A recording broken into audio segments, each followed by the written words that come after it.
Hello everyone, it's me RB Ramzan.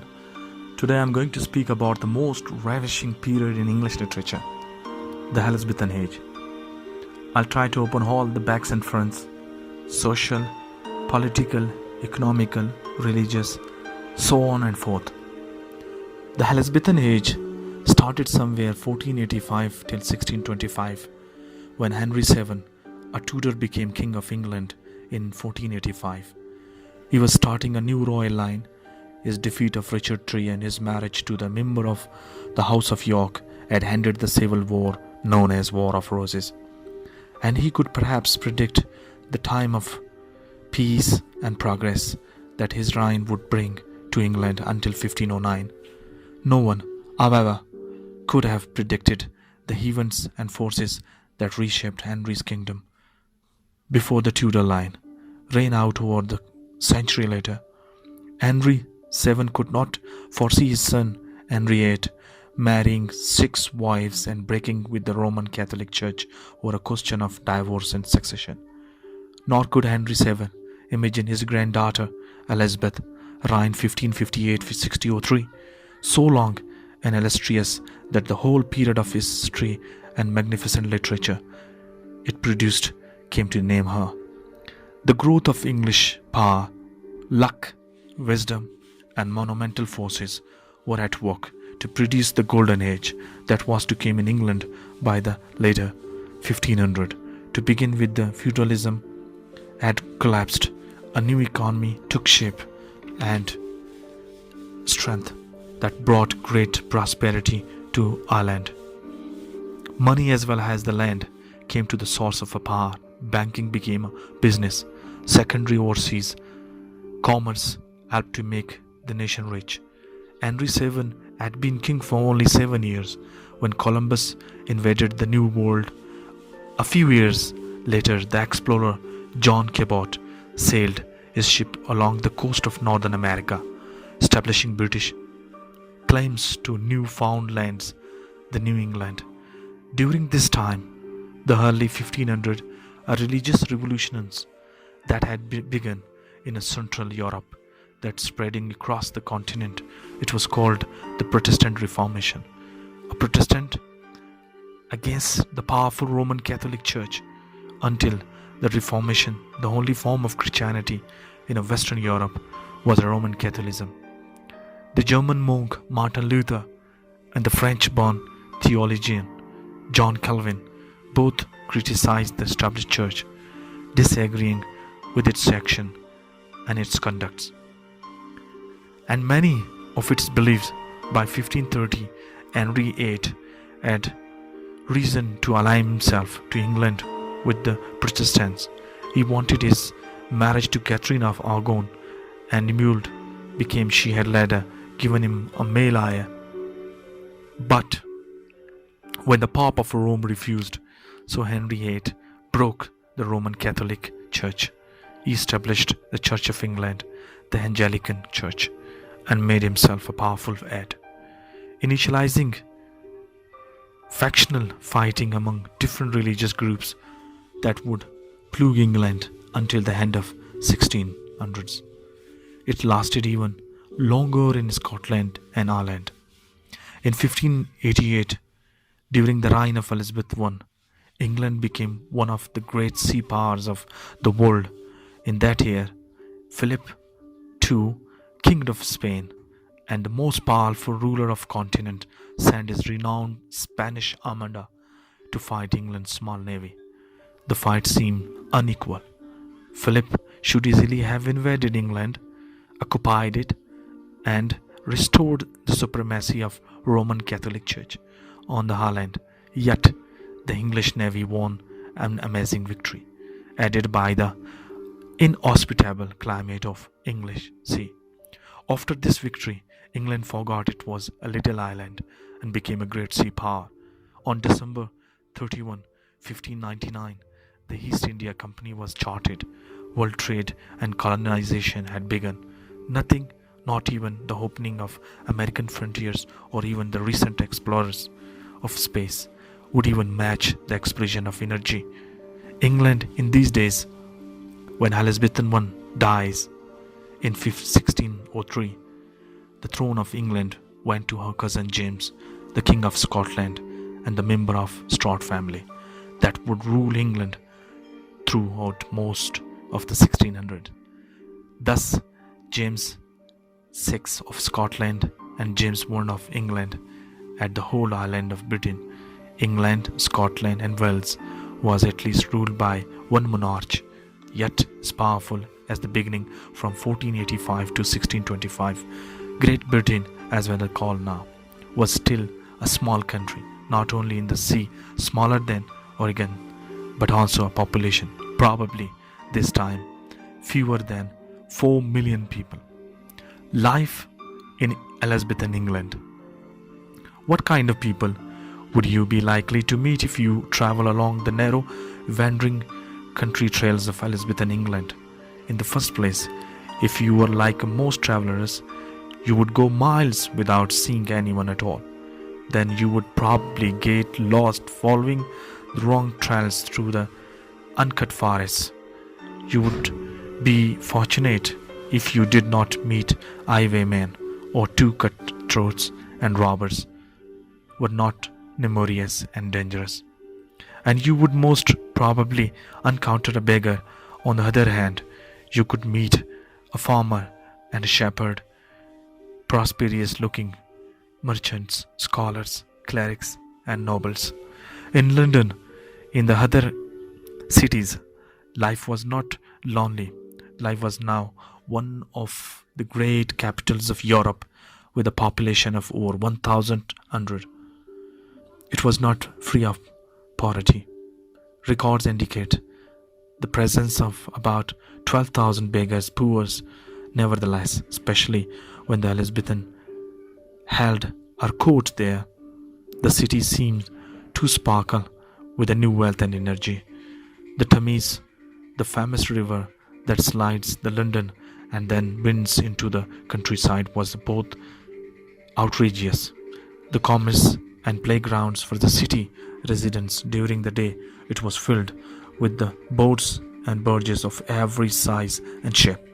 And evening fell pageant, music and fireworks could be enjoyed by the rich and poor alike. The influence of Renaissance. While England was becoming an economic, religious and naval power, it was also being influenced by the cultural movement. The Renaissance beginning in Italy in early years of the 14th century. The Renaissance was the flowering of learning that swept into France, Holland and other nations of Western Europe, including England. Basically, the Renaissance, French for birth, was the period that saw rebirth in Europe and interested. And hence, art and all learning that flourished in ancient Greece and Rome. People became excited rather than frightened by the known lands across the sea, by the unknown in religion.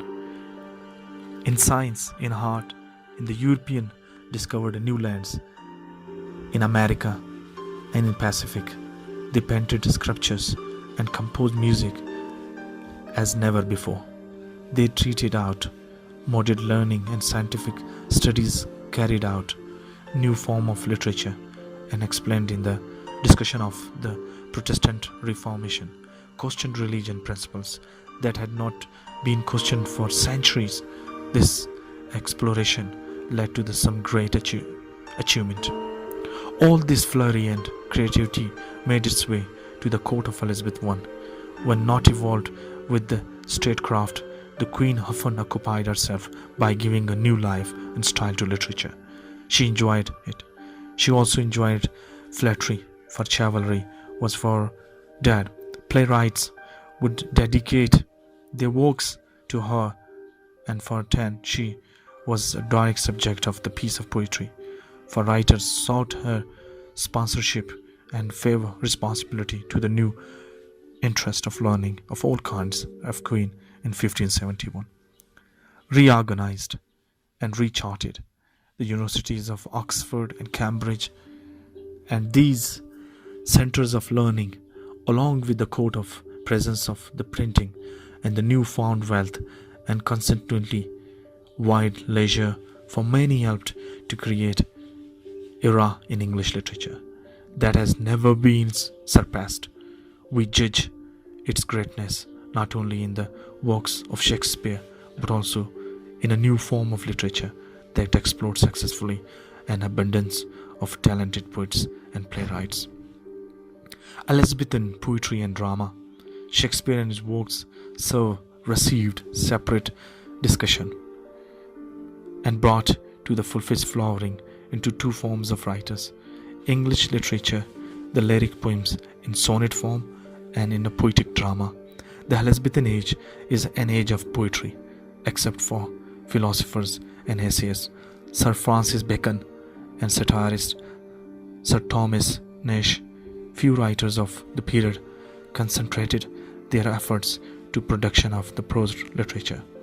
Late in the era and translation of a Bible at the direction of a King James I would do much to rise and to the low east of prose writing, but generally speaking, the literature of the age is productive poets. Some Elizabethan writers dealt exclusively in a lyric poetry, but many were also playwrights, writing in a verse. One new and crucial fact about these poets and playwrights is that almost all of them saw the writing of literature as their primary work of life and expected some of the financial reward for their efforts in Elizabethan Age. There flourished three institutions that actively helped to support writing and legitimate profession: acting companies, the universities and courts. An Elizabeth playwright made a very small amount of money for catch play to enough to support himself, since actors and other members of the theoretical profession might make better living. Being a member of an acting company could give a playwright means to support himself and his work, and so on. For example, Shakespeare was a professional actor. His playwrights, John Lilly, for a short time gained control of Blackfriars Theatre, where his early plays were produced by a company in which all the actors were boys. He later went into debt. Many Elizabethan writers or their families were associated with universities or to the royal court, both of which uncounted writers. Thomas Champion, a notable writer of Elizabethan songs, began his career as a student at Cambridge. Samuel Daniel, who often wrote patriotic verse, was son of a well-educated music teacher. Both Edmund Spenser and Christopher Marlowe wrote extensively while students at Cambridge. Sir Thomas Wyatt and Henry Howard, Earl of Surrey, were high-ranking courtiers of King Henry VIII, King Philip Sidney, and Sir Walter Raleigh, and high-born gentlemen and favoring Queen Elizabeth.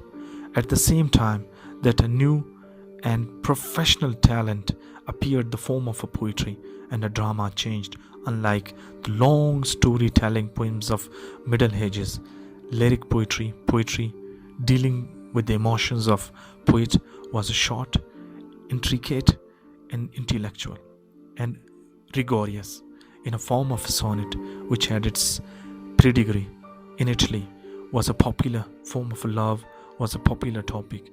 The poetic drama was also very different from the simple morality plays and were written in the Middle Ages.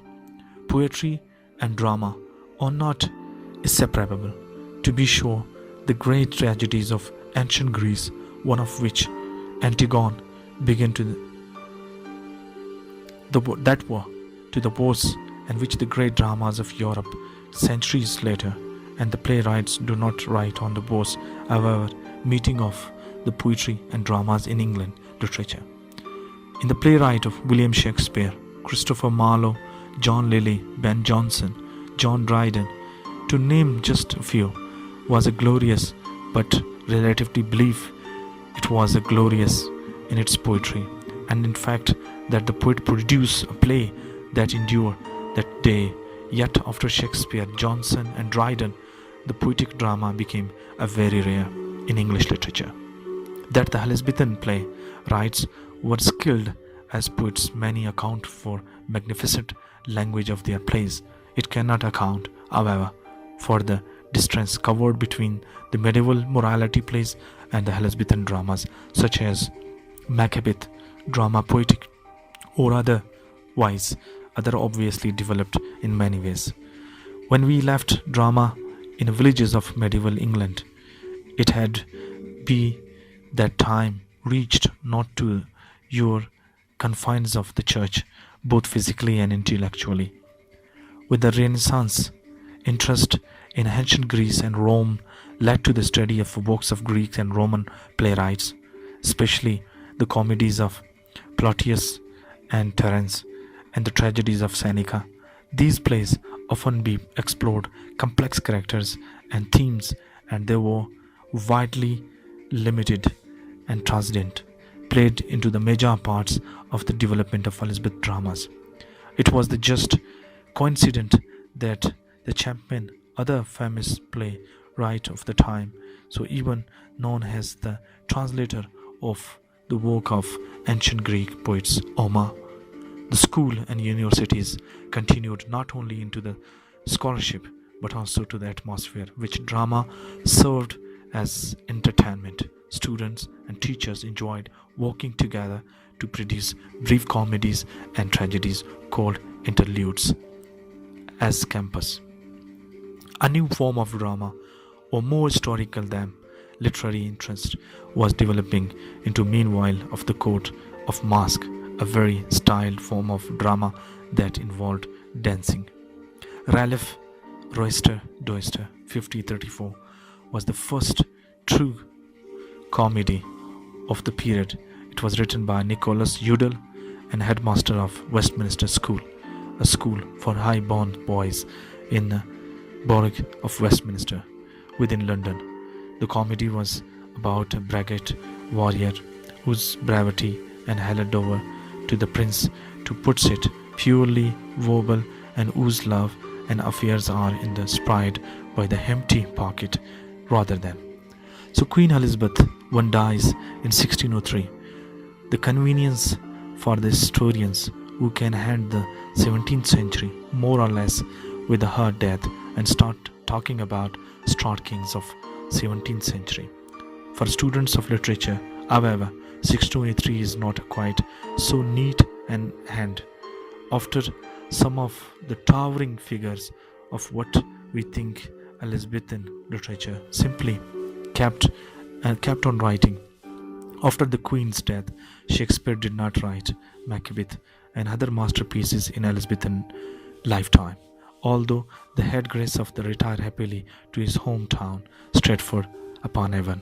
Soon after the return of the century, Sir Walter Raleigh, Francis Bacon, Ben Jonson, name just few, Elizabethan outwrote a queen. Literary historians would preface therefore in a King James I to the Elizabethan Age, and to extend the period to 1625, the year in which King James died.